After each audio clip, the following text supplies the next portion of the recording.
व्यक्ति जो रचनाकार अपने युग के प्रति ईमानदार नहीं है, वह अनंत काल के प्रति क्या ईमानदार होगा। तो अपने युग के प्रति ईमानदार होना, जो बहुत ही आक्रोश से पंकज जी ने बात कही, अपने युग के प्रति संवेदनहीन होना, अपने युग की सच्चाइयों को समझना, अपने युग के दौरान हुए समाज को देखना ही एक लेखकीय ईमानदारी का परिचायक हो सकता है। विभूति नारायण जी और ममता कालिया जी जो हमारे वरिष्ठ कथाकार हैं, जिनकी कहानियाँ पढ़ करके हमने कथा के संस्कार ग्रहण किए हैं, युग की तरह किस तरह ईमानदार हुआ जा सकता है, तो आप तबादला उपन्यास पढ़िए विभूति जी का, हाशिमपुरा पढ़िएगा और रामगढ़ में हत्या पढ़िएगा, आपको पता चलेगा युग के प्रति ईमानदारी क्या चीज़ होती है। युग के प्रति ईमानदार होना हो तो आप बेघर पढ़िएगा ममता जी का, आपको अंदाज होगा कि युग के प्रति ईमानदार क्या हुआ जाता है। इस तरह हम युग के प्रति ईमानदार होकर के ही हम रचना कर्म को आगे बढ़ सकते हैं। अब युग कैसा है, समकालीनता कैसी है, इसके बारे में मेरे ख्याल से प्रियदर्शन जी ने बहुत बखूबी से अंजाम दिया है। और मैं इसमें अपनी बात शुरू करने से पहले हम युग को कैसे समझें, हमारा युग है क्या, युग की विसंगतियाँ क्या हैं, हम कैसे अपने समय से आगे जाएंगे, युग हमारे रचना स्रोत में किस तरह दखल देता है, हमारी रचना प्रक्रिया में युग किस तरह निर्माण करता है, ये समकालीनता कैसे बनती है। बहुत ही संक्षेप में यदि आप एक कैप्सूल की तरह इस चीज़ को जानें, वैसे तो युग हर आदमी अपनी अपनी नज़र से देख रहा है, लेकिन एक कैप्सूल की नज़र से यदि आप देखना चाहें आज के युग को और शेरा यात्री के युग को, मैं शेरा यात्री जी को याद करूंगा। शेरा यात्री का वो युग था जब उन्होंने 90 के बाद, आज़ादी के बाद की कहानियाँ लिखनी शुरू की।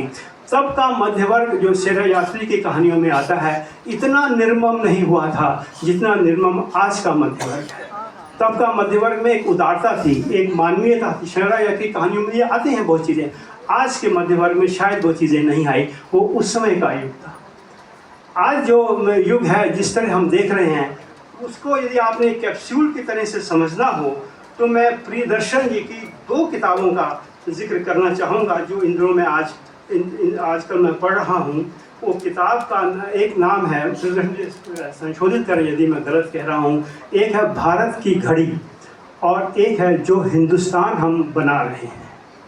ये जो हिंदुस्तान हम बना रहे हैं भारत की घड़ी में 90 के बाद का जो हमारा समय बदला है, जिसमें सांप्रदायिकता ही नहीं, जिसमें राष्ट्रवाद प्रमुख रूप में आ गया है, जिसमें सामंतवाद प्रमुख रूप में आ गया है, जिसमें ग्लोबलाइजेशंस के दौर में हमारा जीवन किस तरह तबाह हो गया है, जिस तरह पूंजी का आक्रमण किस तरह हमारे जीवन में प्रवेश कर गया, जिसमें स्त्रियों की क्या दिशा हो गई, जिसमें पर्यावरण किस तरह खत्म हो गया, जिसमें वामपंथ की क्या स्थिति हो गई, दक्षिण पंथ का किस तरह उभार हो गया, जो उन्होंने 3x प्रदर्शन में जिक्र आए थे, वो किस तरह हमारे जीवन में हावी हो गए और हमारे जीवन में मानवीयता किस तरह खत्म हो गई, किस तरह संवेदन शून्यता हमारे जीवन में समा गई और हम किस तरह खुदगर्ज और निहायत ही खुदगर्ज बनकर रह गए।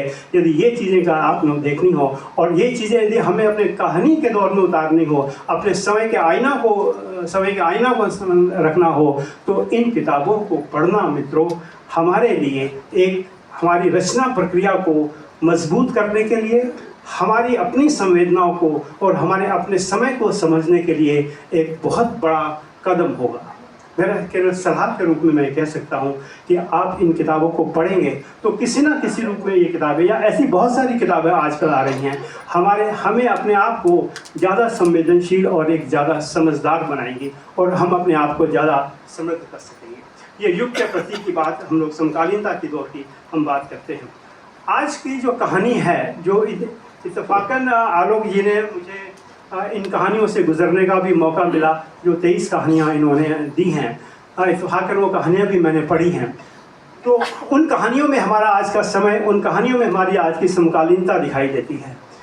आज की कहानी प्रेमचंद की कहानी या प्रसाद की कहानी या निराला की कहानी से बहुत आगे चली गई है। 100 साल का वक्त हो गया है। हम आज आदर्श है, हमारे पितामह हैं वो सारे हमारे कहानी के क्षेत्र में, लेकिन हमारी कहानी उससे बहुत आगे चली गई है। एक सामंतवाद का जिक्र कर रहा था, युग क्या है। अभी निर्देश नदी सामने बैठी हैं, इनकी कहानी मैंने पढ़ी थी पिछले दिनों उस कहानी को बहुत याद कर रहा था जिसमें बाबाओं का जिक्र है। क्या नाम उस कहानी का? लोक पर। हाँ सॉरी, निधि अग्रवाल, देश निधि नाम याद आ गया, निधि अग्रवाल। लोक पर वो कहानी है। अब आप देखिए, पिछले दिनों 2 घटनाएं हम लोगों ने देखी हैं। एक हाथरस की घटनाएं देखी है हमने, क्या तबाही मचाई है अंधविश्वास ने हमारे देश में। वो कहानी वो चीज़ इनके लोक पर्व कहानी में दिखाई दे रही है। बाबाओं ने किस तरह हमारे जीवन को आक्रांत कर दिया, किस तरह हमारी सोच को एक विषैला बना दिया, वो कहानी निधि अग्रवाल जी की कहानी, वो चीज़ें निधि अग्रवाल जी की कहानी में है। ये है युग के प्रति ईमानदारी, ये है अपने समकालीन को समझना और अपने समकालीन को रचनात्मक से दर्ज करना। मैं ये कह रहा था कि हमें कुछ कहानियों से गुजरने का मौका मिला।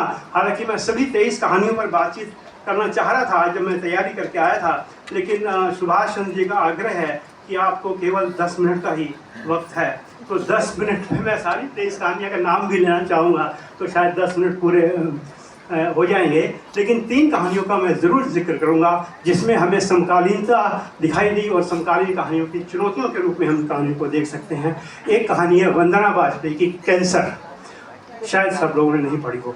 मेरा एक सुझाव ये था, जो मैंने पहले भी कहा, कि यदि ये कहानियाँ हम लोग वेबसाइट पर डाल देंगे तो और ज़्यादा बेहतर रहेगा, ज़्यादा इसकी पहुँच बन जाएगी। कैंसर में आप देखिए, एक महिला की कथा है, किस तरह उसकी पीड़ाएं हैं, किस तरह वो कैंसर के रोग से जी रही है, किस तरह उसमें जिजीविषाएं हैं और उस जीवता के साथ वो उस रोग से लड़ती है। और अंततः ठीक है, एक पुरानी कहावत है ना कि यदि आप, मेडिकल साइंस भी कहता है कि यदि आप 3 साल तक रोग को परास्त नहीं कर सके तो रोग कहीं ना कहीं आपके शरीर में दुबक जाएगा और वो कभी भी आक्रामक हो जाएगा। तो वो कैंसर उसको आक्रामक करता है। और कौन बच सका है कैंसर से, ये वंदना वाजपेयी जी ने बखूबी इस कहानी में दिखाया है।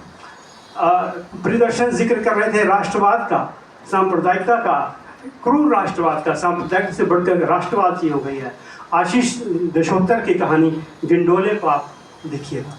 हमारे आज का राष्ट्रवाद सांप्रदायिकता से ज़्यादा भयानक हो चुका है। किस तरह हमको धर्मों में बांट दिया गया, मनुष्य ना रह करके हम हिंदू बन गए या मुसलमान बन गए। ये गिंडोले, इसने आशीष दशोत्तर ने बेहद सूक्ष्मता से, कहानी केवल लाउड ही नहीं है, वो कहानी सतही भी नहीं है, वर्णन भी नहीं है, बेहद सूक्ष्मता से इन्होंने आज के इस दौर को पकड़ा है और इसके लिए मैं इनको तहे दिल से शुक्रिया अदा करता हूँ। एक कहानी मैंने रिंकल शर्मा जी की पढ़ी, कालिक, बहुत बेहतरीन कहानी है। एक स्त्री किस तरह अपने जीवन के संघर्षों से गुजर रही है। पितृसत्ता जो है, पुरुष सत्ता जो है, किस तरह उसके ऊपर हावी हो गया है, जिसका संकेत प्रियदर्शन जी ने किया कि ग्लोबलाइजेशन के बाद ये जो प्रवृत्ति हमारे यहाँ उभर कर आई है, पुरुष प्रधान समाज की आक्रामकता पहले भी थी, सामंतवाद का ये पहले भी थी, लेकिन इधर जब से पूंजी का प्रभाव बहुत बड़ा हमारे परिवारों में, जब से पूंजी का वैभव हमारे समाज में आ गया, तब से पुरुष समाज भी किस तरह, पुरुष की मानसिकता भी किस तरह घातक, बल्कि मैं कहूँगा हिंसक हो गई है हमारे परिवार में। रिंकल शर्मा जी की कहानी इस चीज़ को बहुत बखूबी से और बहुत रचनात्मक स्तर पर दर्ज करती है। इस चीज़ को हमें नोट किया जाना चाहिए। अब समकालीनता क्या है, समकालीनता के बारे में तो बहुत कहा गया है, लेकिन मैं एक ज़रूर जिक्र करूंगा जो कहानीकारों को करना चाहिए। कि बहुत पहले मैंने एक कहानी पढ़ी थी, उसका नाम था वो भीमसेन त्यागी की कहानी थी। कहानी है टेलीविज़न की, कहानी का शीर्षक है टेलीविज़न, जिसको उन्होंने एक शेर से उसका शुरू किया था कि बहुत पहले से हम उन आहटों को जान लेते हैं, तुझे ये ज़िंदगी हम दूर से पहचान लेते हैं। ये ज़िंदगी को दूर से पहचानना ही कहानीकार की बड़ी कसौटी है, जो भीमसेन त्यागी की कहानी टेलीविज़न में है क्या टेलीविज़न में एक मध्यवर्गीय व्यक्ति है, निम्न मध्यवर्गीय व्यक्ति है, परिवार में वो टेलीविज़न देख रहा है। उस समय की टेलीविज़न और आज के टेलीविज़न में बड़ा ही भयानक परिवर्तन आया है। उस समय टेलीविज़न में एक शालीनता, सौम्यता थी, आज वो कहीं हमें नहीं दिखाई दे रही है। इसका भी संकेत कर रहे थे कि पल पल पल सब कुछ बदल जाता है। सुनील गावस्कर को देखते थे, आज हम IPL देखते हैं, कभी T20 देखते हैं, कभी कुछ देखते हैं, कुछ भी हमारी स्मृति में दर्ज नहीं हो रहा। स्मृतिहीन समाज सा हमारा सा बन गया है। तो उस कहानी में क्या है कि एक परिवार में एक टेलीविज़न देख रहा है कथानायक, और देखता है कि तमाम उसमें वल्गर दृश्य हैं, तमाम तरह की अनैतिकताओं के जिक्र हैं, यौन व्यभिचार है उसके अंदर, उस टेलीविज़न में, और परिवार में सब देखते हैं और धीरे धीरे परिवार के बाद में लोग चले जाते हैं, तो आखिर में वो व्यक्ति अपनी बेटी से ही यौन संबंध स्थापित कर लेता है। ये है समकालीनता, जिसको दूर से पहचाना है, जिसका प्रदर्शन ने जिक्र किया। किस तरह दैहिक शोषण आजकल बढ़ गया है, किस तरह एक स्त्रियों का एक अपमानजनक भी नहीं, एक निर्मम व्यवहार उनसे किया चला जा रहा है। ये हमारे इस टेलीविज़न कहानी में बहुत दूर से देखा गया है। कहना मैं सिर्फ ये चाहता हूँ कि हमारा कथाकार उन चीज़ों को देखे जो बहुत ही सूक्ष्म रूप में हमारे जीवन में हलचल पैदा कर रहे हैं, जो बहुत सूक्ष्म रूप में हमारे जीवन को बदल रहे हैं। ये सारी चीज़ें समकालीनता को लेकर के हैं, लेकिन उसका अक्सर उन्होंने किया कि ना कोई क्रांति विद्रोह हो रहा है, ना कोई ऐसा प्रतिनायक पैदा हो रहा है जो विद्रोह करे, जो बदल दे। वो चीज़ें अभी फ़िलहाल समाज में है ही नहीं, तो रचनाओं में कहाँ से आएंगी। लेकिन फिर भी एक रचनाकार एक आशावाद को जन्म देता है, जिसको वो मीर साहब कहे गए हैं, जो शेर मेरे हैं खासो पसंद, पर गुफ्तगू मुझे आवाम से है। तो ये आवाम से गुफ्तगू करना ही हमारी समकालीनता को पहचान है, और यही हमारी रचना का एक बहुत बड़ा आधार बनेगी। हम आवाम से गुफ्तगू करें, आवाम से लगातार जुड़ें, जो मैंने शुरू में बात कही थी, अपने युग के प्रति ईमानदार। बहुत बहुत शुक्रिया।